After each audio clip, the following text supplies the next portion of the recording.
Witajcie na naszej lekcji malowania akwarelą z akwarelową wróżką.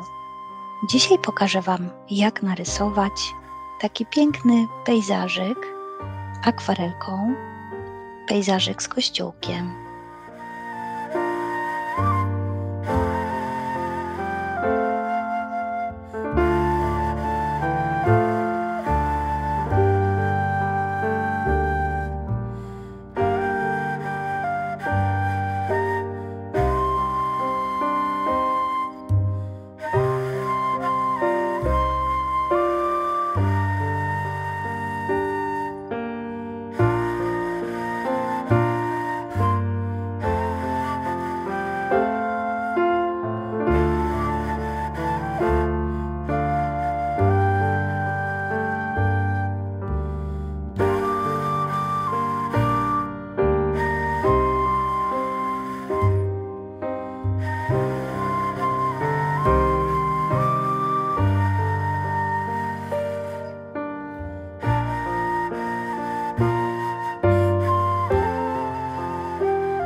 No i pejzażyk z kościółkiem akwarelowy mamy gotowy.